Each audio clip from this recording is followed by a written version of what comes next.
because the first one was just terrible.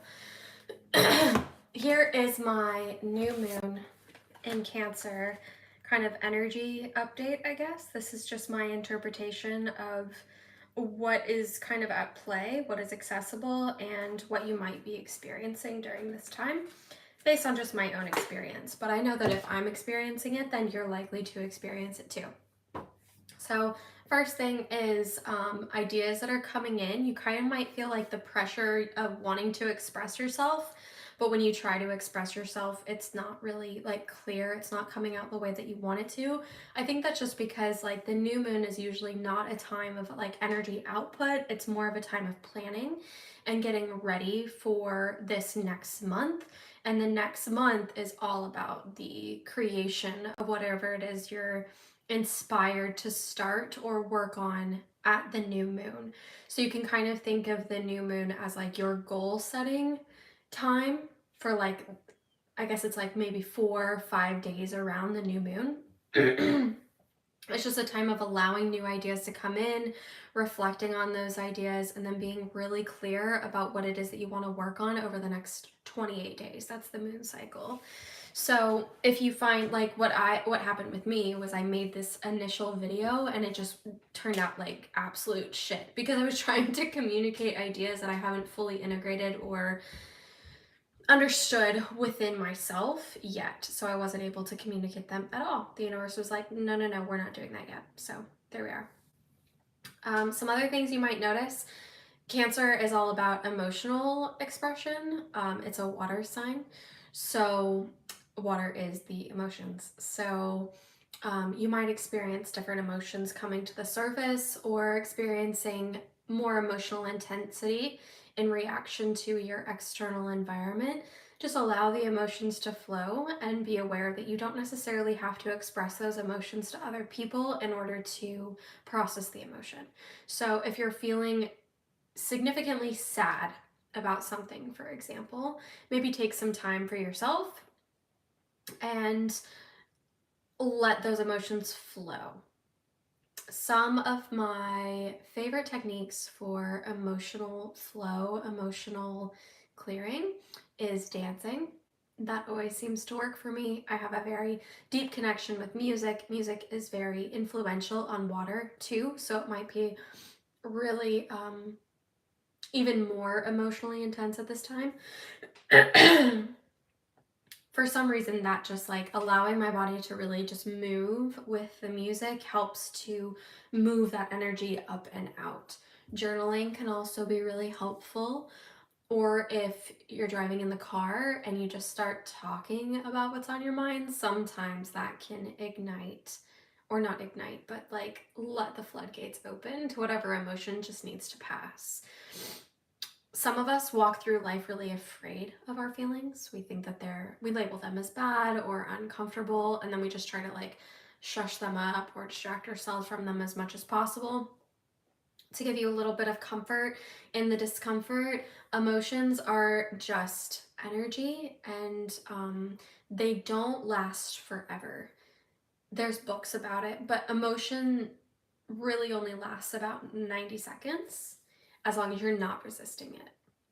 So if your body interprets that you're resisting your emotion, you're resisting that energy flow, you're like closing the floodgates, the pressure of that becomes more intense, and your body signals to you like, oh my God, they're not paying attention. We need to make these signals a lot louder so that we can just like let this emotion go. When you hold on to emotion in the body, you don't allow yourself to process it. That's where dis-ease comes from. It's like stuck energy.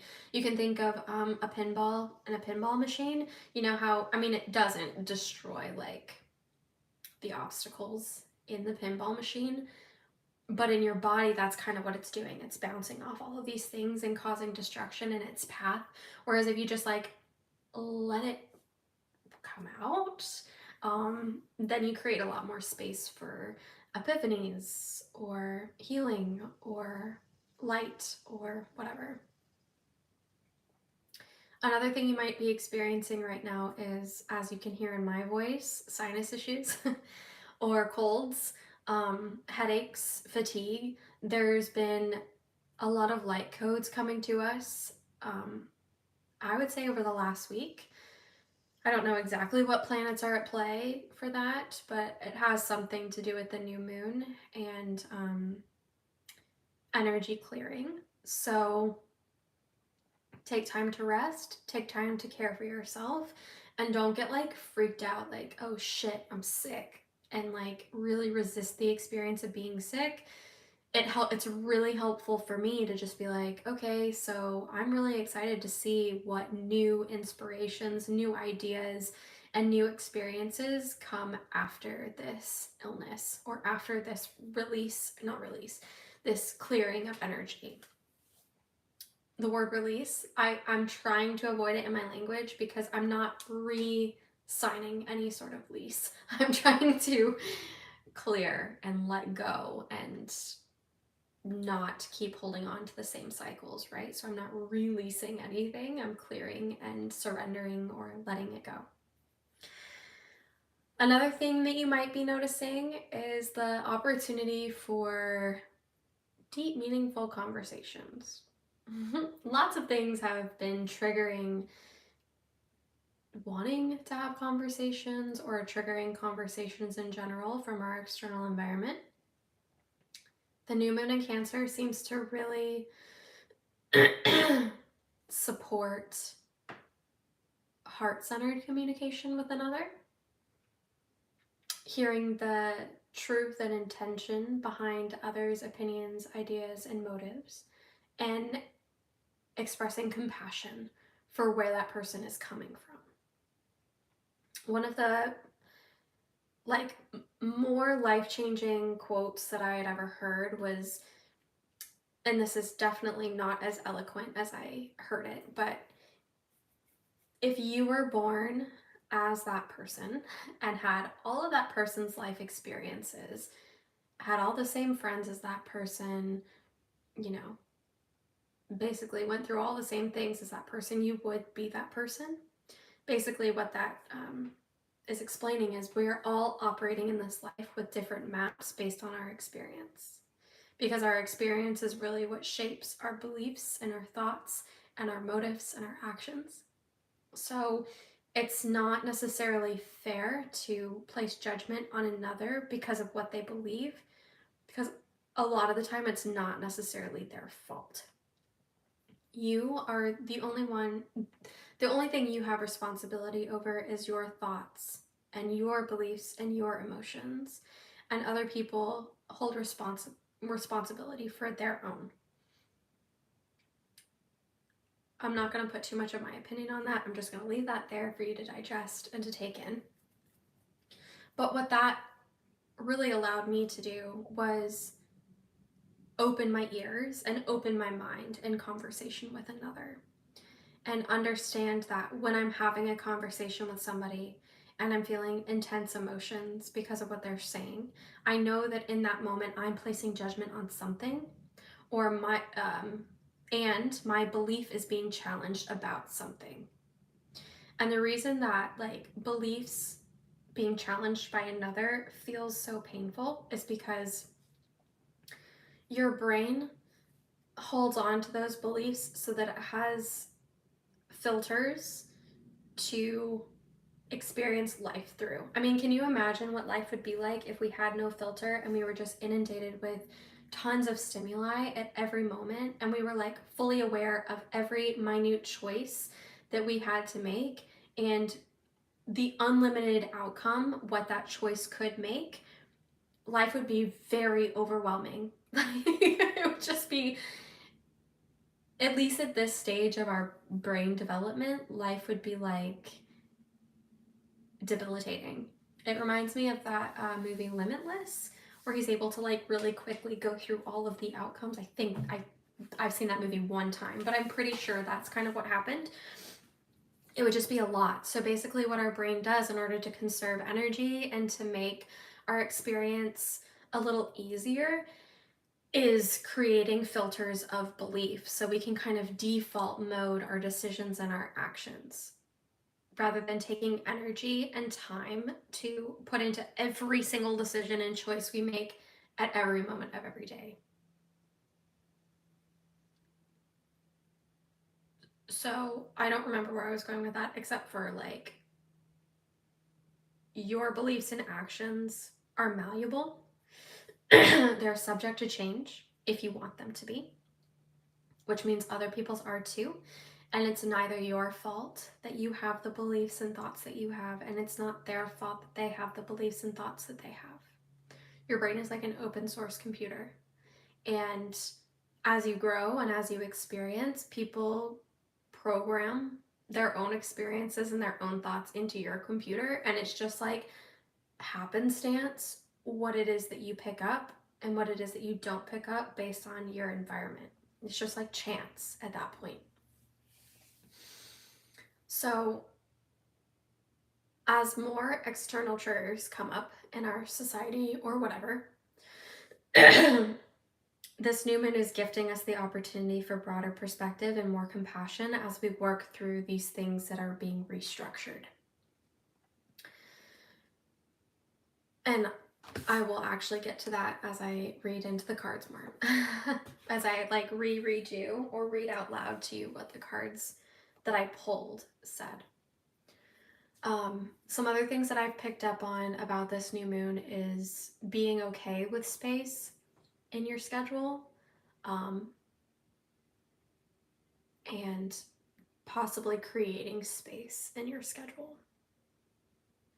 For me personally, I'm experiencing physical limitations if I try to overload myself in a to-do list.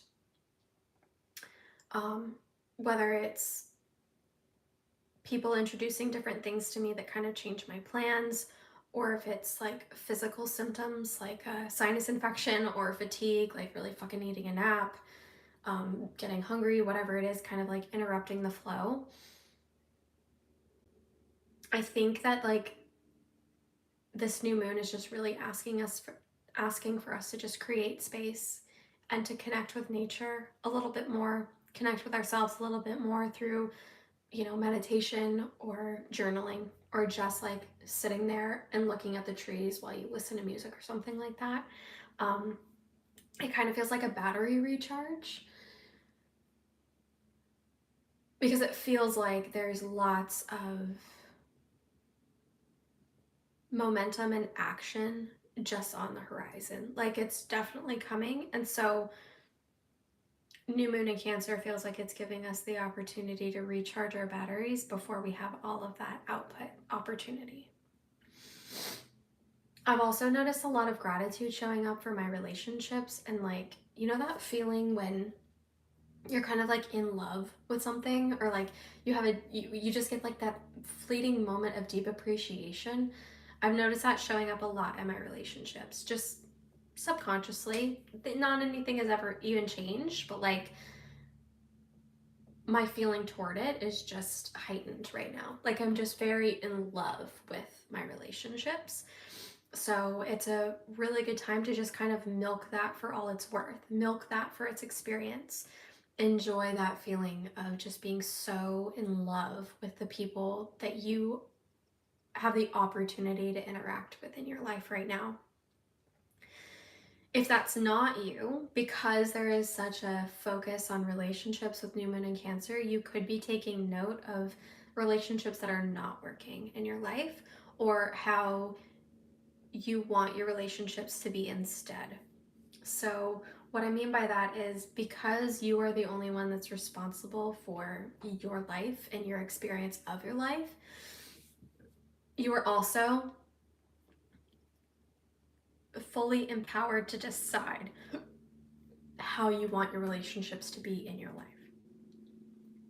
So over the next couple of days, it might be really valuable for you to sit down with your journal and write out your dream relationships, romantic or friendship, whatever, work relationships, whatever it is. How do you want those to be in your life? Do you want them to give you surges of energy? Do you want them to be very spacious, where you can just kind of focus on whatever it is you're doing and they require no energy or effort to maintain the unconditional love between you and another? Do you want them to be a little bit more interactive, where you and your friends see each other on a more regular basis and put equal effort into that, etc., etc. You get to decide how you want your relationships to feel. And when you make that decision and you ask for that from the universe, right? It's called manifestation.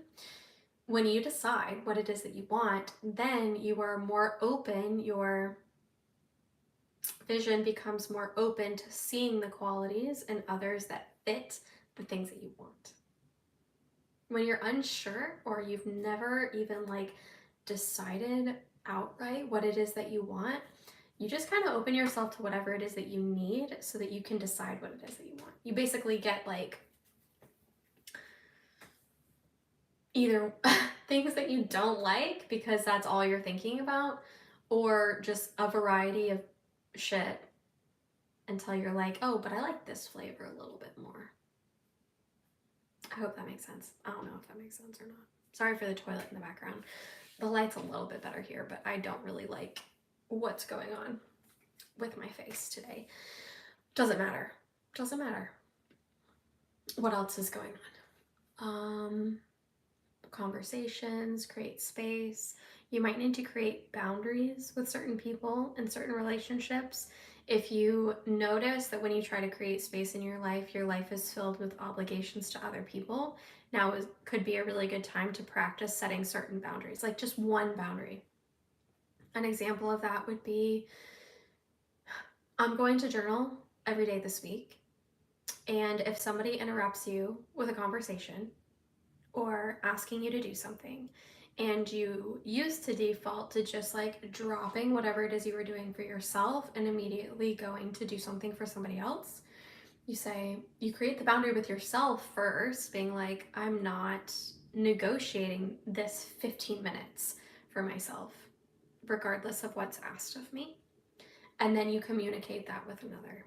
Like, I will get to that task, or as soon as I'm done with this journaling, I just have a couple minutes left, or can we put a pause on this conversation? I really care about what you're saying, but I want to take just a few minutes to kind of sit with my thoughts for a moment and give myself some love and attention. That's a boundary. And for some of you who are not used to creating space for yourself in your life, boundaries are going to be very valuable. Boundaries are not controlling the actions of other people to protect or to make you feel a certain way. That's not a boundary. Boundaries are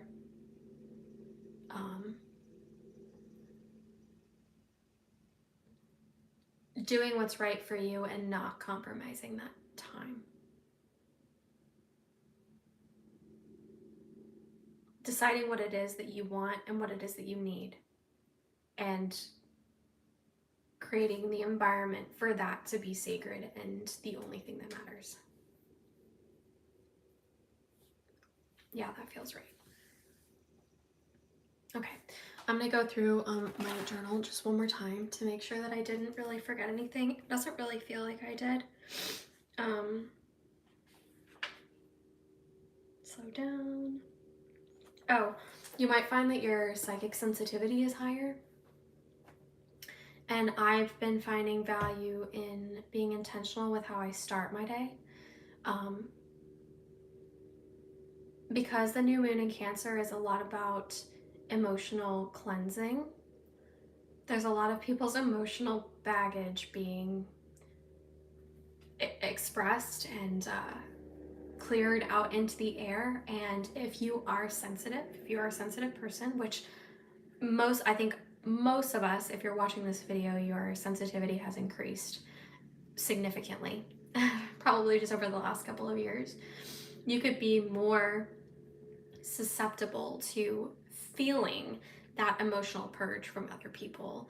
So being intentional with starting your day off with gratitude or protecting your energy, even just 5 minutes of that could be really, really beneficial moving forward, probably for the rest of the month. I'm finding that it'll probably be something I do for the foreseeable future because it makes such a big difference in my experience of life. A couple days ago, like leading up to the full moon, I was feeling so overwhelmed by everything I was like reading and seeing on social media, just overly sensitive to other people's emotional experiences, when I begin my day with gratitude, like a gratitude meditation free on YouTube, I do not feel as sensitive to the content that I come across, no matter what it is. I don't feel like I'm absorbing it like a sponge. I feel like I have a stronger boundary, like energetic boundary. So maybe that's something that you start doing, because it really helped me. It's worked very, very well so far. Okay, I guess this is a little bit better than the last one. I'm not going to judge it. I'm going to read you the Six of Air. So this is the first card that I pulled for the collective reading for the new moon in Cancer. The Six of Air represents a solution born of compromise that lies somewhere between the black and white either-or choices that are so often seen as the only options available. Black and white is not the only option available. Look at the rainbow. In between the black and white, look at all of those options that are existent. It doesn't just have to be black and white. Okay. Now is a good time to contemplate and compare a range of different options in order to discover the best solution for one and all. Therefore, it is also time for research and investigation. As you consider the options, compare, take notes, weigh the pros and cons for each. There may be a need for compromises to be made, as sometimes, in order to achieve our goals and objectives, compromise is required. Now is not the time to prevent an outcome by being inflexible and taking a rigid stance. The Six of Air also represents that singular moment of revelation and illumination, when the mind opens and at once understands the extent of the power we have over our lives. Suddenly, you see potential in everything. You see how every experience and choice made by you and others has shaped you and your life and brought you to this moment. In turn, you also understand how every choice you make in the present will shape your future.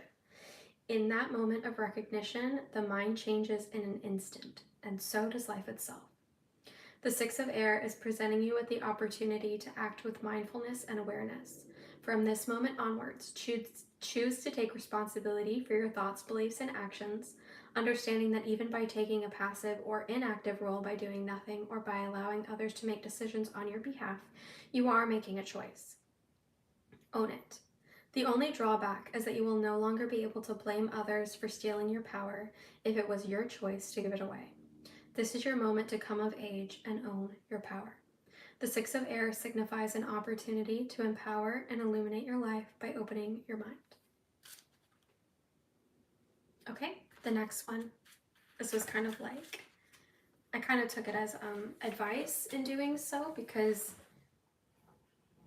opening your mind is a skill, right? And the one thing that I really noticed, obviously, because I was getting very overwhelmed by content,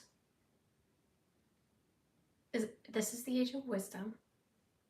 Okay, we have more than enough information available at our fingertips, like literally just in the back of our pocket. So you have to use your discernment to decide what is true for you, and then utilizing compassion for understanding what's true for somebody else.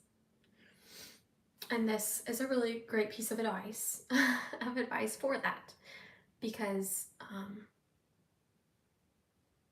if you use your mind, it will just go in circles trying to find an answer, when really there's not a straightforward answer. If all of these realities exist as truth, there's not going to be a straightforward answer. But the heart, in the mind, the heart, however, has no questions. If you practice getting in touch with your intuition and your heart, decisions can come much easier. Choices become much easier and fluid and comfortable. Okay, let me read this. The Seven of Fire represents the development and use of one's intuition to see the way forward and predict possible outcomes. Intuition is that gut feeling. It's an instinctual or unconscious knowing that when you heed it, you can keep safe from making mistakes and lead you to being in the right place at the right time. It's a feeling of recognition that we often ignore, but if we choose to heed can have us moving through life in harmonious accord with our surroundings. And actively using and then trusting your intuition on a regular basis, you may find you observe more, and in turn, you learn more. You start to see and take notice of signs and messages along the way. You take notice of those little, inexplicable coincidences and moments that keep repeating, and if you heed them, can take you on an adventure of discovery, revealing not only the truths you seek, but also your reason for being. Using and heeding your intuition can lead you to opportunities and experiences that offer the potential to both fulfill you and inspire others. However, to trust in one's intuition requires that you look within and determine what the message means to you personally. You can ask advice of another, you can seek guidance of another, but only you know your answers. Personal interpretation is key. Trusting in the knowledge that is stored within your unconscious mind is key. Third parties can offer insight, but they see and understand through life through eyes that have been shaped and influenced by their own experiences, not yours. Only you know what something means for you specifically. Only you know if something is right for you. The Seven of Fire represents a need to actively develop or trust in your intuition and instincts at this time. Look around you, observe, speak to the cards on a regular basis, and honor the truths revealed by going where your intuition leads you. I hadn't read that card yet. I wish I had, because it way more clearly communicated what I had been trying to communicate through this video. Take what you like, leave what you don't. Maybe revisit this and see if something else makes sense a few days from now. Journaling prompts are in the description of this video, so you can come to your own clarity. Obviously, I was not supposed to communicate specific things to you because this is a time for you to come up with your own answers and how you feel about what's going on around you right now. Okay, happy new moon, and oh, don't forget about water. Drink lots of water, take baths if you like baths, go swimming if you have the opportunity, visit a river, visit the beach, take the wisdom of the water. Okay, later, Gator.